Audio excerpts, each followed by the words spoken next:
Ya, assalamualaikum warahmatullahi wabarakatuh. Baiklah teman-teman, saya di sini akan coba untuk menjelaskan sedikit tentang dinasti Muawiyah. Teman-teman, saya harap teman-teman bisa menyimaknya dengan baik dan semoga hasil akhirnya nanti bisa bermanfaat bagi teman-teman dan saya pribadi gitu. Oke, silakan disimak. Pertama saya akan menjelaskan tentang asal usul atau pertumbuhan dan basis sosial dinasti Muawiyah. Muawiyah bin Abi Sufyan dilahirkan kira-kira pada tahun kelima sebelum kenabian, yaitu pada tahun 606 Masehi. Muawiyah masuk Islam pada usia 23 tahun pada peristiwa Fath al-Mekkah. Fath al-Mekkah ini adalah peristiwa pembebasan kota Mekkah yang terjadi pada tahun 630 Masehi, tepatnya pada tanggal 10 Ramadan 8 Hijriah, di mana Nabi Muhammad beserta 10.000 pasukan bergerak dari Madinah menuju Mekkah dan menguasai Mekkah secara keseluruhan tanpa pertumpahan darah sedikit. Muawiyah mulai memegang tampuk pemerintahan pada Khalifah Umar bin Khattab. Saat itu ia diangkat menjadi gubernur Yordania. Saat itu pula saudaranya Yazid diangkat menjadi gubernur Damaskus. Akan tetapi Yazid wafat karena terjangkit penyakit herpes. Nah teman-teman, penyakit herpes ini sejenis penyakit yang menginfeksi bibir, mulut. Punya gambaran sedikit tentang penyakit herpes itu kurang lebih seperti itu. Untuk lebih informasi lebih lanjutnya teman-teman bisa googling sendiri tentang penyakit herpes ini, karena fokus kita bukan tentang hal itu ya teman-teman. Oke, kita lanjut. Penyakit herpes ini kan yang mewabah di kota Amwas. Maka saat itu Umar menggabung wilayah Damaskus dengan wilayah Muawiyah saat menjadi gubernur. Muawiyah merupakan sosok pemimpin yang memiliki pribadi yang kuat, amat jujur dan ahli dalam berpolitik. Muawiyah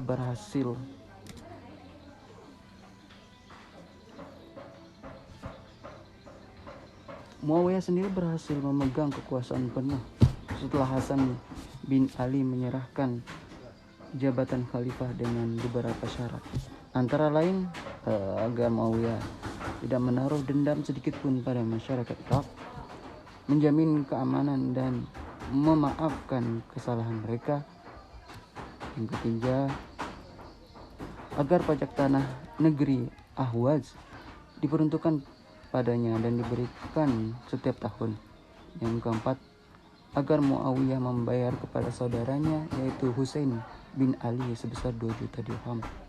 Dan yang terakhir, pemberian kepada Bani Hashim harus lebih besar kepada Bani Syam. Perjanjian tersebut kembali menyatukan umat Islam dalam satu pemerintah di bawah kepemimpinan Muawiyah bin Abi Sufyan. Dengan kata lain, Hasan Ali telah menjual haknya sebagai khalifah kepada Muawiyah. Akibatnya Muawiyah menjadi penguasa absolut. Wow. Kemudian lanjut yang kedua ya teman-teman, sistem kepemimpinan dan penegakan dinasti. Muawiyah bin Abi Sufyan adalah penguasa Islam yang pertama yang menggantikan sistem demokrasi Republik Islam menjadi sistem monarki atau absolut. Muawiyah pernah menegaskan bahwa dirinya adalah seorang raja Islam yang pertama. Muawiyah meniru gaya kepemimpinan raja-raja Persia, Raja Romawi, berupa peralihan kekuasaan pada anak-anaknya secara turun-temurun. Ia membentuk kekuasaan berdasarkan garis keturunan dengan menunjuk putranya sendiri, yaitu Yazid, menjadi putra mahkota. Sikapnya menunjuk putra mahkota ini akhirnya menjadi model pemerintahan yang diikuti oleh penguasa-penguasa dari Bani Umayyah selanjutnya. Karenanya, Muawiyah dipandang sebagai pendiri sistem kerajaan yang turun-temurun dalam sejarah umat Islam. Next teman-teman, kita akan lanjut yang ketiga, yaitu dinasti Muawiyah. Nah, Yang pertama yaitu Muawiyah bin Abi Sufyan berada pada tahun 40 sampai 60 Hijriah.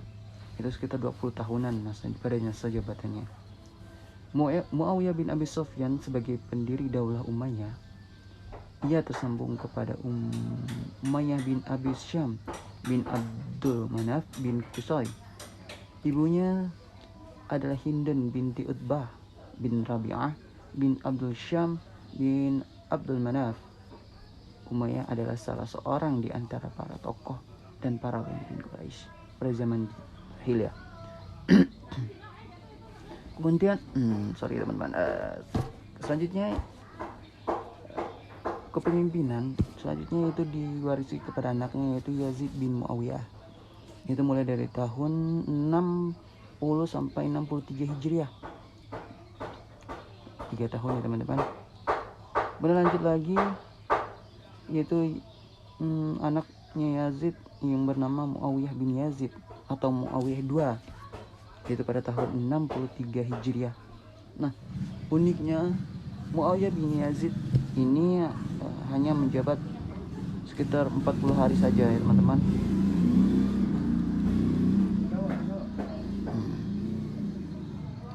Muawiyah bin Yazid atau Muawiyah II diangkat menjadi khalifah masih anak-anak dan dianggap lemah. Ia memerintah hanya beberapa saat saja. Kemudian ia mengundurkan diri karena sakit. Dan selanjutnya ia mengurung dirinya di rumah sampai ia meninggal 3 bulan kemudian. Dengan demikian berakhirlah riwayat Muawiyah II. Dan dengan itu berakhir pula kekuasaan anak cucu Abu Sufyan. Dan mulailah masa Bani Umayyah yang kedua, yaitu masa kekuasaan keturunan Al-Hakam bin Abdul Ash ibnu Umayyah atau biasa dikenal dengan Bani Umayyah. Oke, kita akan masuk pada Bani Umayyah.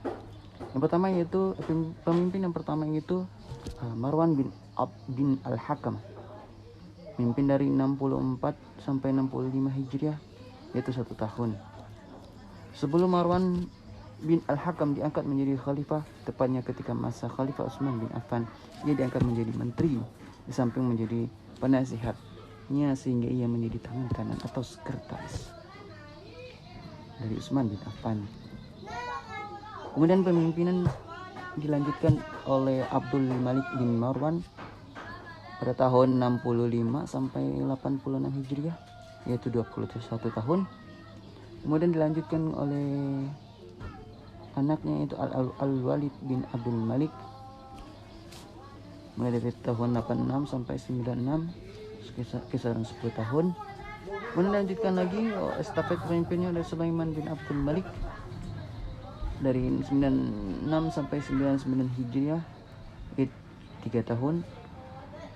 Lanjut lagi oleh Umar bin Abdul Aziz 99 sampai 101 Hijriah, 2 tahun masa kepemimpinan.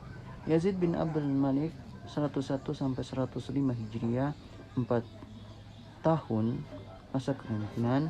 Kemudian lanjut lagi oleh Hisham bin Abdul Malik dari 101 sampai 125 Hijriah, 20 tahun. Kemudian lanjut lagi oleh Al-Walid bin Yazid bin Abdul Malik 125 Hijriah. Masa kepemimpinannya hanya 1 tahun doang.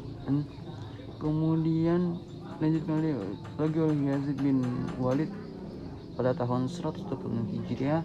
Kemudian dilanjutkan lagi oleh Ibrahim bin Walid 126 Hijriah juga. Kemudian dilanjutkan lagi oleh Marwan bin Muhammad mulai dari 128 sampai 132 Hijriah, kisar 4 tahun teman-teman. Begitulah estafet kepemimpinan dinasti Umayyah ya teman-teman. Oke, kita lanjut lagi pembahasan berikutnya,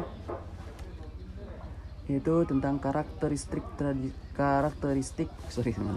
agak kesalahan lidah sedikit iya. Karakteristik tradisi dan peradaban muslim masa Muawiyah. Khalifah pada masa Muawiyah banyak mencapai prestasi yang luar biasa.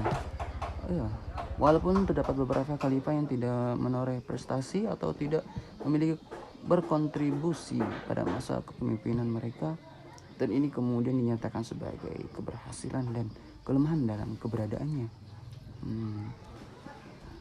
Selanjutnya, karena khalifah harus berdasarkan keturunan. Oh, ini penyebabnya teman-teman ya. Akan tetapi dalam hal perluasan wilayah dalam waktu yang cukup singkat, kekuasaan pada dinasti Umayyah berkembang dengan sangat pesat. Begitu ya teman-teman. Kemudian selanjutnya, pembangunan fisik semakin marak dilakukan pada masa Umayyah. Pembangunan fisik berkembang, ilmu pengetahuan semakin berkembang. Pembangunan fisik ini berupa infrastruktur ya teman-teman, bukan berarti fisik per individu ya. Oke, kita lanjut ke pasal yang kelima, itu jurisprudensi dan tata hukum ajaran Islam masa Bani Umayyah. Dalam urusan diat, bahwa Muawiyah telah mengganti apa yang telah ditetapkan Nabi dan para khulafaur rasyidin. Sebelum itu, diat ini adalah denda ya teman-teman, pembunuhan terhadap seorang non-muslim yang telah mengikat janji dengan negara Islam. Jumlahnya sama dengan seorang muslim, tapi Muawiyah menguranginya sampai setengahnya, dan dia mengambil setengah yang lain bagi dirinya sendiri. Dibuatlah lembaga penegak hukum, lembaga penegakan hukum yang didirikan masa-masa Umayyah, yaitu yang pertama Al-Qadhi, dipimpin seorang yang disebut Al-Qadh, bertugas membuat fakta hukum. Yang kedua, Hisbah, kekuasaan hakim atau Qadhi dibagikan di antara dirinya dengan Al-Muhtasib dan Hakim Al-Qadhi Al-Mazhalim. Kemudian yang ketiga, kekuasaan peradilan yang paling tinggi, yaitu kekuasaan Hakim Al-Mazhalim atau Qadhi Al-Mazalim. Oke, itu tadi ya teman-teman tentang pembahasan tentang jurisprudensi dan tata hukum pada masa dinasti Umayyah.